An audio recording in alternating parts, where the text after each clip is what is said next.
అందరికీ నమస్కారం అండి. ఇప్పుడు ఈరోజు మనకి రాబోతోంది ఆశ్వీజ మాసం.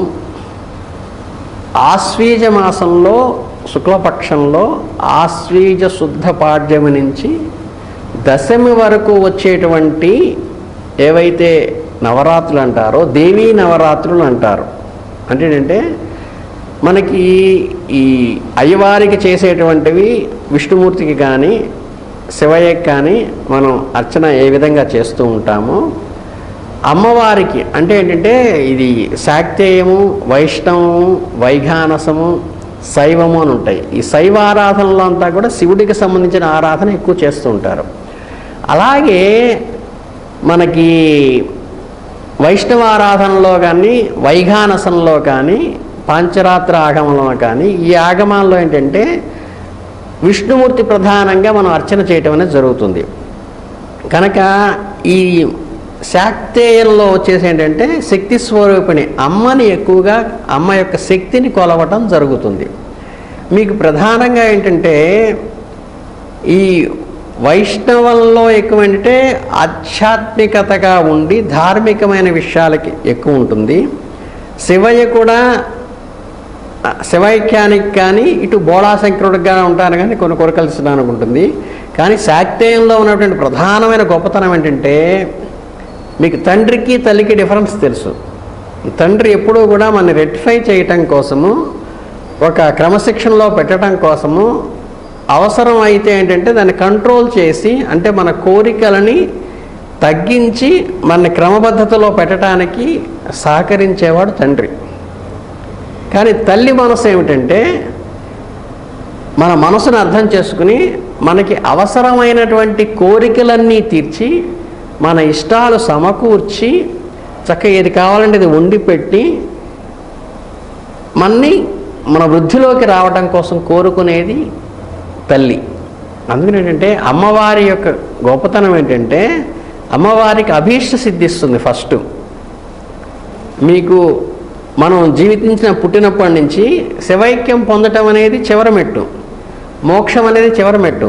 కానీ ఐహికంగా మనం బతకాలంటే, మనం జీవించాలంటే మనకేదో పిల్లలు పెళ్ళిళ్ళు కావాలనో, లేకపోతే అబ్బాయికి చక్కగా ఉద్యోగం రావాలనో, లేకపోతే ఏంటంటే వాళ్ళకి కూతురికి అల్లుడికి పిల్లలు పుట్టాలనో, లేకపోతే కొడుక్కి కోళ్ళకి పిల్లలు పుట్టాలనో, మనకు కొన్ని ఐహికమైన ఇల్లు కట్టుకోవాలనో, లేకపోతే ఒక పొలం కొనుక్కోవాలనో, లేక వ్యాపారంలో వృద్ధి రావాలనో, ఆర్థికంగా వృద్ధిలోకి రావాలనో మనకి మినిమం నీడ్స్ అనేవి ఉంటాయి. ఏంటంటే వివేకానందుడు చెప్పినట్టుగా ఆకలితో మాడుతున్న వాడికి వేదాంతం చెబితే ఎక్కదు. అందుకనేంటి మనకి ఆధ్యాత్మికత ఎంత అవసరమో, ధార్మికత ఎంత అవసరమో, ఖచ్చితంగా దానికి కావాల్సినటువంటి ఐహికమైనటువంటి కోరికలు కూడా అంతే అవసరం. కాబట్టి ఐహికమైనటువంటి మన అభీష్టాలన్నీ నెరవేరుస్తూ చివరికి మోక్షాన్ని ఇచ్చేది అమ్మవారు. సో కనుక ఏంటంటే మనకి అడగంగానే అన్నం పెట్టేది అమ్మ. కాబట్టి మనకి అమ్మని పూజించడం అనేది ప్రధానంగా సంవత్సరం మొత్తంలో 365 రోజుల్లో ప్రధానంగా అమ్మని పూజించేటువంటి ప్రశస్తమైనటువంటి పర్వదినాలు ఏవైతే ఉన్నాయంటే ఆశ్వీజ బహుళ పాడ్యమి నుంచి మనకి దశమి వరకు, విజయదశమి వరకు కూడా పర్వదినాలుగా ఉంటాయి. దీంట్లో మనకి ఈ సంవత్సరం 24వ సంవత్సరంలో వచ్చేటప్పుడు ఏంటంటే మనకి పాడ్యమి తిథి వచ్చేసేసి మనకి ప్రధానంగా 3వ తారీఖు స్టార్ట్ అవుతుంది. దశమి తిథి వచ్చేసేసరికి విజయదశమి వచ్చేసరికి 12వ తారీఖు ఎండ్ అవుతుంది. ఇప్పుడు ఏంటంటే ప్రధానంగా మనకు చాలామందికి ఉండేటువంటిది ఏంటంటే ప్రతి గుళ్ళో కూడా ఫస్ట్ బాలా త్రిపుర సుందరి అని, తర్వాత లలిత అని, తర్వాత అన్నపూర్ణాదేవని, తర్వాత మహాలక్ష్మి అవతారమని, తర్వాత సరస్వతి అవతారమని, తర్వాత ఏంటంటే మహిషాసురమర్ధని అని, తర్వాత కొన్నిట్లో ఫైనల్గా దుర్గా అని, కొన్నిట్లో రాజరాజేశ్వరని మనకి అలంకారాలు చేస్తూ ఉంటారు. వీటిల్లోకి వచ్చేసి ఏంటంటే చాలామంది ఏ రంగు వస్త్రం ఆ రోజు కట్టుకోవాలని, ఏ రకమైన ప్రసాదాలు ఆ రోజు చేయాలనేటువంటిది చాలామందికి ఒక్కొక్కళ్ళు ఒక్కో రకంగా చెప్తున్నారని ధర్మ సందేహం చాలా ఉంటుంది. వీళ్ళందరూ యూట్యూబ్లో చెప్పేవాళ్ళందరూ ఒక స్వామివారేమో ఆ రోజు బలాన ప్రసాదం చేయమన్నారు, ఒక స్వామి ఏమో బలానా రకం వస్త్రం కట్టుకోమన్నారు, ఈయనకి డీవియేషన్ వస్తుంది అని చాలామందికి ఉండేటువంటి మేజర్ క్వశ్చన్ అదే. ఈ క్వశ్చన్ కరెక్ట్ సమాధానం ఏంటంటే, ఒక్కొక్క గుళ్ళో అంటే ఇప్పుడు విజయవాడ కనకదుర్గ అమ్మవారికి ఉందనుకోండి, ఈ అమ్మవారికి అలంకారాలు చేసేటప్పుడు ఈ లలితాదేవి, బాల, అన్నపూర్ణ, రాజరాజేశ్వరి ఇవి చేసేటప్పుడు అంటే ఒక్కో రోజు ఒక్కోటి ఒక సిస్టమ్ పెట్టుకుంటారు వాళ్ళు. అలాగే ఇప్పుడు నెల్లూరు రాజరాజేశ్వరి గుడి ఉంది, అక్కడ వేరేది పెట్టుకుంటారు. కంచిపేట ఉంది, అక్కడ వేరేది ఉంటుంది. ఈ అలంకారాలు మారినప్పుడు ఏంటంటే ఆ అమ్మవారికి సంబంధించిన నివేదన మారుతుంది. మీరు అది గమనించుకుంటే ఏంటంటే కరెక్ట్గా సింక్రనైజ్ కరెక్ట్గా అవుతుంది. అది కాకుండా ఏంటంటే కొంతమందికి ఏంటంటే ఒకరోజు అన్నపూర్ణ అవతారం చేస్తే కొంతమంది మహాలక్ష్మి అవతారం చేస్తారు ఆ రోజు, కొంతమంది లలిత చేస్తే ఏంటంటే ఆ రోజు బాల కొంతమంది చేస్తారు. ఇలా చేసినప్పుడు ఏమవుతుందంటే ఈ బాలకి పెట్టే నివేదన వేరే ఉంటుంది, లలితకి పెట్టే నివేదన వేరే ఉండటం వల్ల ఏమవుతుందంటే మీరు ఆ 3వ తారీఖు ఈ నివేదన అన్నాడా, 5వ తారీఖు ఈ నివేదన అన్నాడా కన్ఫ్యూజన్ కావడానికి కారణం ఉంటుంది. కనుక ఏంటంటే మీరు ఏది ఫాలో అయినా మీకు కులదేవత, గ్రామదేవత, మీకు ఇలవేలుపుగా ఉన్నటువంటి అమ్మవారు, ఏ గుడిలో అయితే మీరు రెగ్యులర్గా వెళ్తూ ఉంటారో, ఏ అమ్మనైతే మీరు రెగ్యులర్గా పూజిస్తూ ఉంటారో ఆ అమ్మవారి గుళ్ళో ప్రశస్తంగా నవరాత్రుల్లో ఏ రోజు ఏ అవతారం పెడుతున్నారో కనుక్కుని మీకు వెళ్ళేటువంటి టెంపుల్లో, మీరు వెళ్ళేటువంటి ఇలవేలుపులో మీకు కులదేవత ఎవరున్నారో ఆ దేవతకి సంబంధించిన ఆ గుడిలో ఉన్నటువంటి అవతారాల ప్రకారమే మీ ఇంట్లో చేసుకుంటే శుభం. కనుక ఏంటంటే మీకు ఒక్కో రోజు ఒక్కోళ్ళు ఒక్కో రకంగా చెబుతున్నారనే డౌట్కి క్లారిఫికేషన్ ఇవ్వటం ప్రధానంగా మా ధర్మం. కాబట్టి ఇక్కడ ఎవరు చెప్పింది తప్పు కాదు, ఎవరు చెప్పింది రైట్ అని కాదు. అక్కడ ఆ అవతారాన్ని వచ్చినప్పుడు ఏంటంటే దానికి తగ్గట్టు చేసుకోవాలి. రెండవది ఏంటంటే మనకి చాలామందికి ఈ గ్రహ దోషాల వల్ల కానీ లేదా ఏంటంటే వాళ్ళ దశాంతస్తులను బట్టి కానీ వాళ్ళకి ఉండేటువంటి రెమెడీస్ వేరుగా ఉంటాయి. కామన్గా అందరికీ ఉండేది ఏంటంటే ఇప్పుడు ఆదివారము, సోమవారం, మంగళవారం, బుధవారం, గురువారం, శుక్రవారం, శనివారం అని 7 వారాలు ఉన్నాయి. ఈ 7 వారాలకి ఏంటంటే ఒక్కో వారానికి ఒక గ్రహ అధిపతి ఉంటారు. అంటే అమ్మవారి పూజతో పాటు మన గ్రహదోష నివారణ కూడా కావాలి అనుకున్నారనుకోండి, ఆదివారం పూట ఆయనకు సూర్యుడికి అధిపతి. అంటే ఆదివారం పూట ఆయనకి సంబంధించిన ధాన్యంతో మనం ప్రసాదం చేయటం కానీ, లేకపోతే ఆయనకి సంబంధించినటువంటి వస్త్రంతో, అంటే ఆదివారం అనుకున్న ఆరెంజ్ కలరు సూర్యనారాయణ స్వామికి ప్రశస్తమైంది కనుక అమ్మవారి పూర్వకంగా చేస్తే అమ్మవారికి అనుగుణమైనటువంటి వస్త్రాన్ని, ఇష్టమైన వస్త్రాన్ని అమ్మవారికి కడతారు. మనం వస్త్రం వేసుకోవాలనుకోండి, అంటే భక్తులైనటువంటి మన గుడికి వెళ్ళేటువంటి మనం వస్త్రం ధరించాలంటే ఏం చేయించాలంటే మన గ్రహదోష నివారణకి ఏంటంటే మనకి ఏ గ్రహానికైతే ఆ రోజు అనుకూలమో, అంటే ఆదివారం రోజు వచ్చినప్పుడు అంటే ఆరెంజ్ కలర్ బట్టలు మనం వేసుకోవాలి. అర్థమైందండి? ఆ రకమైన ధాన్యాన్ని మనం అక్కడ నివేదనగా ఇస్తే అప్పుడు ఆ గ్రహదోష నివారణ మనకి అవుతుంది. ఆ సమితలు దానం చేస్తే, ఆ సమితలు హోమంలో వేస్తే అని చెప్తారు. కాబట్టి మనం అక్కడ రెగ్యులర్గా హోమం చేసేటువంటి టెంపుల్స్ ఉన్నాయనుకోండి, ఏ వారం అయితే మీరు వెళ్తున్నారో ఆ వారానికి సంబంధించిన సమితి తీసుకెళ్తారు. ఇంకోటి ఏంటి, మీకు ఏ గ్రహానికైతే దోషం ఉందనుకుంటారో ఆ సమితిని అక్కడ ఆహుతిగా ఇస్తే ఏంటంటే ఆ సమితి వాళ్ళు హోమం చేసేటప్పుడు అక్కడ ఆటోమేటిక్గా ఆ ద్రవ్యంలో హోమంలో వేసినప్పుడు ఆ దోషం మీకు నివారణ అవుతుంది. అందుకని ఏంటంటే మీరు ప్రధానంగా చూసుకోవాల్సింది ఆదివారం వెళ్ళేటప్పుడు ఏంటంటే చక్కగా ఆరెంజ్ కలర్ బట్టలు వేసుకోవాలి. సూర్యుడికి సంబంధించిన బొబ్బర్లు కానీ అవి తీసుకుని వెళ్ళి మనం అక్కడ ప్రసాదంగా ఇస్తే మంచిది. సోమవారం ఉందనుకోండి, ఆ రోజు నవరాత్రుల్లో సోమవారం వచ్చింది. సోమవారం చంద్రుడికి సంకేతం కాబట్టి చంద్ర సంబంధమైనటువంటి తెల్లని వస్త్రాలు కట్టుకోవటము, చంద్ర సంబంధమైనటువంటి సమిధలు తీసుకెళ్ళి అక్కడ హోమానికి, అక్కడ హోమం చేసే గుళ్ళు ఉంటే అక్కడ హోమానికి ఆ ద్రవ్యం ఇవ్వటము అనేది, చంద్ర సంబంధమైనటువంటి బియ్యంతో చేసినటువంటి పాయసం కానీ పరవాణం కానీ అట్లాంటివి మనం అక్కడ నివేదనగా సమర్పిస్తే ఆ గ్రహదోష నివారణ అవుతుంది. అలాగే బుధగ్రహం ఉంది, బుధవారం వచ్చినప్పుడు బుధగ్రహం ఉంటుంది. బుధగ్రహానికి బుధుడికి సంకేతం ఏంటి, పెసలు, పచ్చి పెసలు సంకేతం. కాబట్టి ఆ రోజు ఏంటంటే పచ్చి పెసలతో చేసిన ముద్గానం కానీ పెసలు చక్కగా తాలింపు కానీ పెట్టి ఇచ్చే ఏంటంటే మనకు బాగుంటుంది. ఆ రోజు మనం మన బుధ సంబంధమైన అనుకూలమైనటువంటి ఆకుపచ్చని వస్త్రాలు ధరిస్తే మనకి సుఖం. గురువారం వెళ్తున్నాము, పసుపు పక్షం అంటే వస్త్రాలు కట్టుకోవాలి. మనకి ఆ రోజు గురువుకు సంకేతమైనటువంటి శనగలు ఏవైతే ఉంటాయో శనగలు సాతాళింపు శనగలు కనుక గుళ్ళో నివేదనగా ఇస్తే మనకి మంచి జరుగుతుంది, గ్రహదోష నివారణ అవుతుంది. శుక్రవారము అలాగే ఏంటంటే చక్కగా తెల్లటి వస్త్రం కానీ అవి మీకు కట్టుకుంటారు. శనివారము ఏంటంటే మనకి నల్లని వస్త్రం కానీ, నలుపు అంటే ఏంటంటే కొంచెం బ్రౌన్ డార్క్ బ్రౌన్ కానీ ఈ కలర్ వస్త్రాలు కానీ కట్టుకోవచ్చు. ఆ తర్వాత రాహుకి తర్వాత కేతువుకి అంటే బూడిద వర్ణం కానీ మిక్స్డ్ కలర్లో ఉన్నటువంటి వస్త్రాలు కానీ కట్టుకోవటము, వాటికి సంబంధించినటువంటి ఉలవలు అలచందులు అవి ప్రసాదంగా ఇస్తే మనకి నివారణ అవుతాయి. కనుక ఏంటంటే చాలామందికి ఉన్న ధర్మ సందేహము ఒక్కొక్క టెంపుల్లో ఒక్కొక్క రోజు ఒక్కొక్క దేవతకి అలంకారం ఉంటుంది. విజయవాడకి, నెల్లూరుకి, కంచికి పీఠానికి ప్రతి దేవాలయానికి కూడా అలంకారాలు మారుతాయి. కాబట్టి అమ్మవారికి పెట్టే చీరలు రంగు మారుతుంది, వాళ్ళకి పెట్టే ప్రసాదము మారుతుంది. మనము మన గ్రహ నివారణగా వెళ్ళేటప్పుడు అమ్మవారు పెట్టిన కలర్ కట్టుకోవడం కాకుండా ఆ గ్రహానికి ఆ రోజుకి ఆ వారానికి సంబంధించింది మనం కట్టుకుని వెళ్ళి మనం ఆ రకమైన ప్రసాదం ఆ రకమైన సమితుల హోమానికి ఇచ్చినప్పుడు మనకి గ్రహ నివారణ అవుతుంది. ఇది గుర్తుపెట్టుకుని చక్కగా అమ్మవారి కటాక్షానికి పాత్రులైతే అక్కడ భక్తి ప్రధానము, భక్తి మోక్షానికి ఐక్యమైన కోరికలు తీరడానికి ఎంత ప్రధానమో మనకి గ్రహదోషాల నివారణ అవ్వటం కూడా అంతే ప్రధానం. కాబట్టి మనం ఇవన్నీ గుర్తుపెట్టుకుంటే ఈ లోపల ఉన్నటువంటి క్లమ్జీ మైండ్ని పోయి పర్ఫెక్ట్గా అందరూ ప్రశాంతమైన మనసుతో అమ్మవారు చక్కగా ఎలుగెత్తి పిలిస్తే అమ్మవారు పరిగెత్తుకొచ్చి చక్కగా ఒళ్ళో పెట్టుకుని నాన్న అమ్మలాగా అన్నం పెడుతుంది. ఆ అన్నం పెట్టడం అనేది, అనుగ్రహించడం అనేది మనకి సర్వాభీష్టాలు నివారణకు కారణమవుతాయి. కాబట్టి మీరందరూ ఎక్కడా కూడా కన్ఫ్యూషన్ కాకుండా ఇది గమనించుకుని ముందుకు వెళ్తే బాగుంటుందని మీ అందరికీ అమ్మ కటాక్షం సంపూర్ణంగా కలిగి ఆయురారోగ్య ఐశ్వర్యాలతో తొలగోగాలని మనస్ఫూర్తిగా కోరుకుంటూ ధన్యవాదాలు.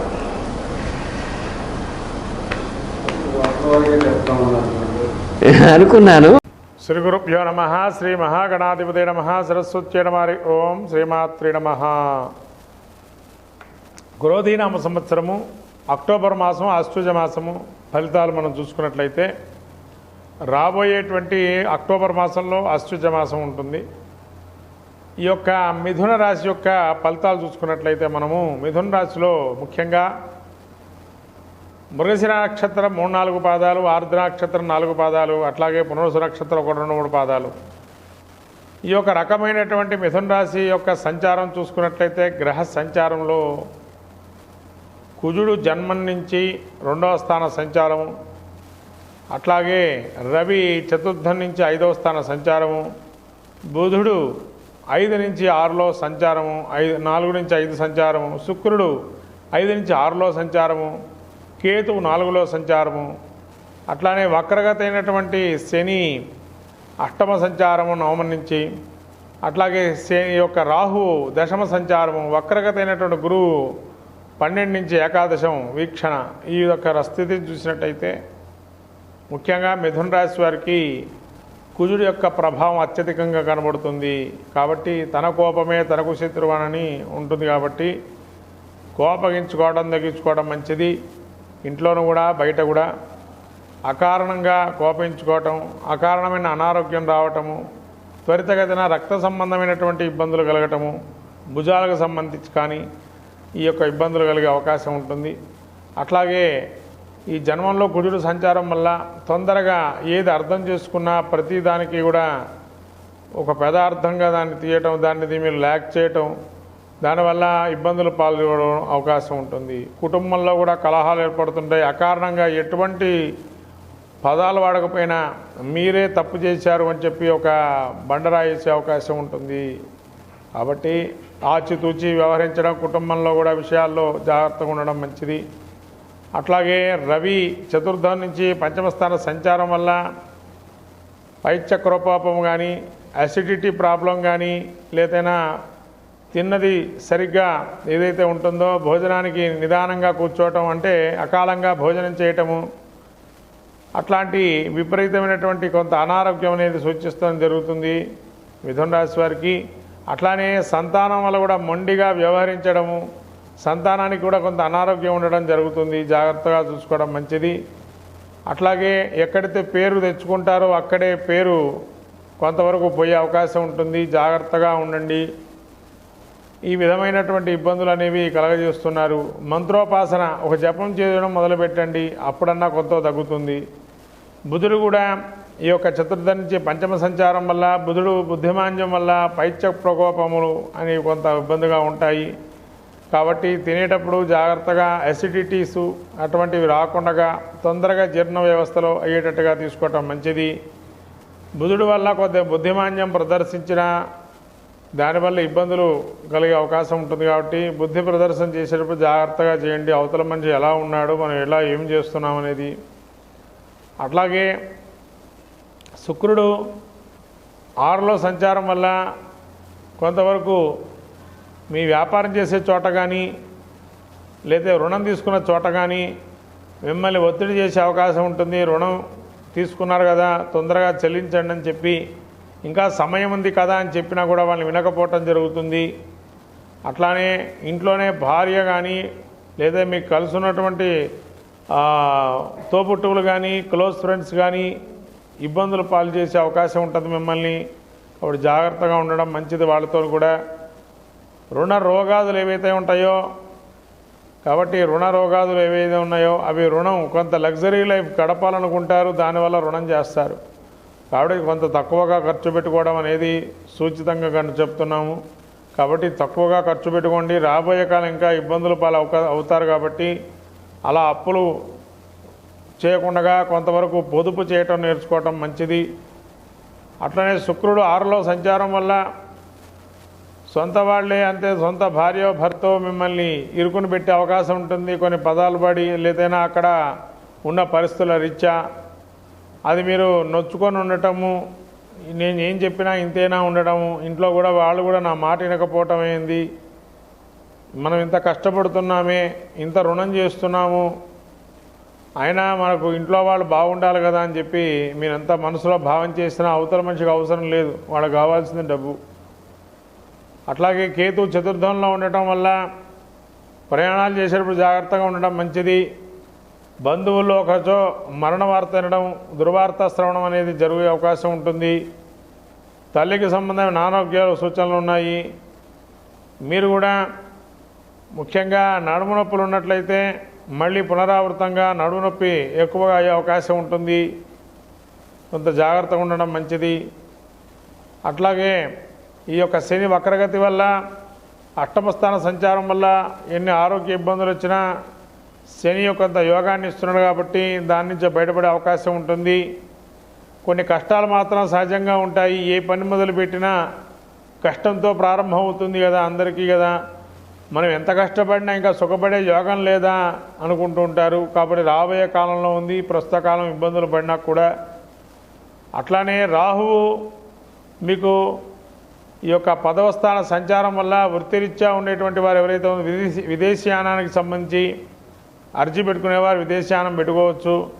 రాబోయే కాలం విదేశీయానంకి అనుకూలంగా ఉంది.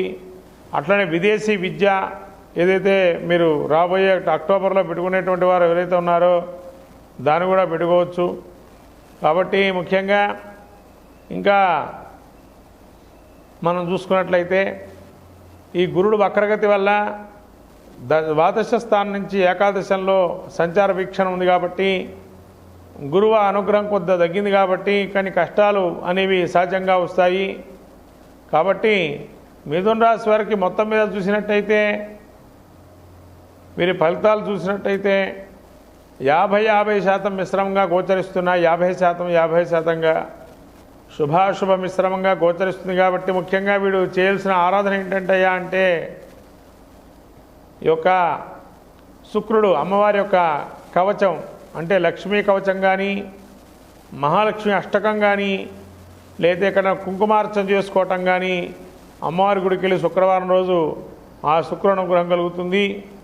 అట్లాగే వీరికి గురువు యొక్క అనుగ్రహం కూడా కలగటానికి కానీ గురువు యొక్క వీక్షణ గురువు వక్రగతి ఏదైతే ఉందో ఆ గురువు అనుగ్రహం పొందడానికి మీ దగ్గర ఉండేటువంటి గురుస్థానాలకు వెళ్ళి దర్శనం చేసుకొని ఆ గురువు యొక్క అనుగ్రహాన్ని పొందండి. ప్రతి గురువారం రోజు కుక్కలకు రొట్టెలు నైవేద్యంగా పెట్టండి. చాలా ఉపయోగపడుతుంది. కారణం ఏంటంటే రవి కూడా మీకు సరిగ్గా బాలేదు కాబట్టి గోధుమ ధాన్యంతో చేసేటువంటి పదార్థాన్ని గురువుగా ఎవరికైనా పెట్టినట్టయితే గ్రహ నాయకుడు అనుగ్రహం కలుగుతుంది. కాబట్టి ఖచ్చితంగా ఈ యొక్క మిథున రాశి వారు అక్టోబర్ మాసంలో ఈ యొక్క గురుగ్రహాన్ని అనుగ్రహం పొందడానికి, అట్లానే శుక్రగ్రహ అనుగ్రహం పొందడానికి ఈ విధమైనటువంటి పరిష్కార మార్గాలను ఎంచుకొని వెళ్ళటం వల్ల ఇంకా మంచి సత్ఫలితాలు గోచరిస్తాయి. కాబట్టి ఈ మిథున రాశి రాబోయే అక్టోబర్లో 50% మిశ్రమ ఫలితాలు గోచరిస్తున్నాయి అని చెప్పడం అయింది. శ్రీమాత్రే నమః.